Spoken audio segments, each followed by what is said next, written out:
to Inside the Recording Studios Friday Finds. And then what you may or may not know if you haven't seen this before is that it's something for Chris and I to just say, hey, there's something that we like that we have found that you should go get.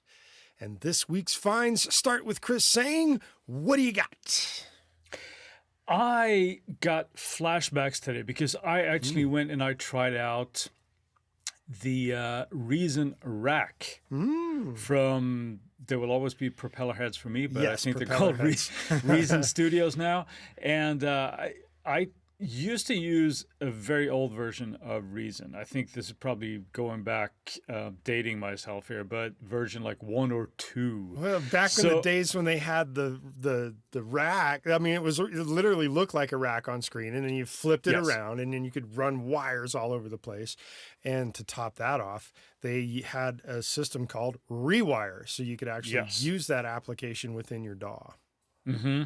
This is true. They still have the bouncing wires when you flip the rack around and all this kind of stuff. But what's cool with this, and this has been out for a while, but it is now available so you can run it in your DAW. You don't have to rewire it. It's plug-in now.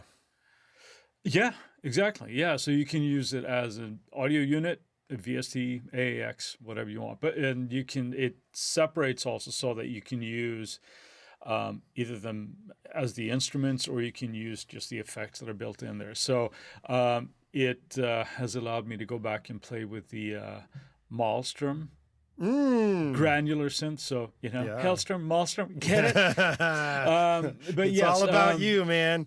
Absolutely. So, but in all seriousness, it's been a lot of fun. So I'll be checking it out a little bit deeper, but that has to be my pick for the week. It's not a new one, but it's a cool one. So Reason Rack. Now you're making me jealous. I haven't used Reason in probably, well, I don't even want to admit how long it's been since I've used it. But it sounds like something that might be worth getting now, just because of the fact that it's straight in the plug-in. The sounds work the same? Yeah. Everything is the same. I mean, it still exists as a DAW. You can use it in standalone and all that kind of stuff. But what was interesting for me is I don't want to relearn a new DAW because I'm reasonably proficient in my current environment. But to have access to all those instruments has been pretty cool. So it's been a lot of fun. What do you got for us? I'm going back onto the Eventide train this week with the H9 plugin series. This week it's the Crushstation. Ooh. Which is probably more up your alley than mine. I was going to say, that's why I'm sounding excited here. I'm like, ooh. Crushstation. In a sense, the name kind of represents compression by saying crush. However, it is not compression. It is distortion. And it does everything from real simple, mild distortions to sonic, brutal assaults on your ears. And nice, I'm in. I dig it. And apparently everything in between is the way they like to describe it. But for me, I like the fact that you can set a range on the drive, and then based on how hard you hit it, it can tell how much drive it's going to give the signal. Oh, that's cool. So it's not just a blanket distortion. No, it's not a blanket distortion. It reacts to the input. Very cool. So that's kind of pretty wild. It does have a few other cool things to it. It's got a sag function, which is kind of like the old power soak kind of thing. So you can really amp up the amount of gain without crushing the volume in your ears. You can add octaves. You can go up or down, or I think both too, which is kind of nice.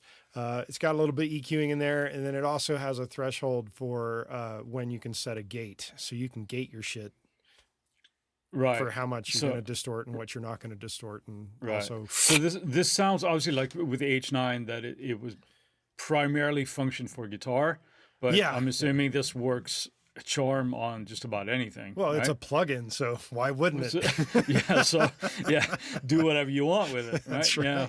If you need distortion somewhere, this is one of those plugins you're going to pull out. I already in playing around with it, I can see where it's just like I would like to replace the concept of a stop box.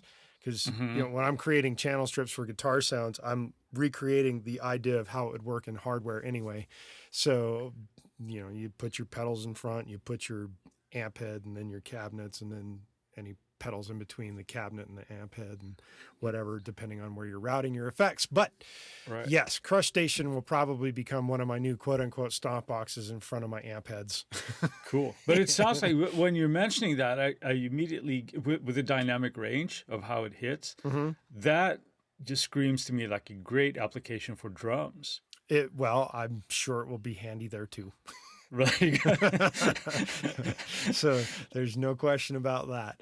The other nice thing about it is it does have a mix control knob in it. So you can dial in how much of your clean signal or whatever your original signal is and your distortion signal, kind of mesh it together, or you can go full non-Crushstation or 100% completely Crushstation. So yes. Awesome. All I'll have kinds to of cool check that stuff out in there. as well. So the H9 Crushstation by Eventide is my choice for this week. And with that, I think it's time to say thank you for seeing us this week. We'll see you again next week. Or actually, if you're really paying attention, you'll be listening to our podcast in about 2 hours. There you go.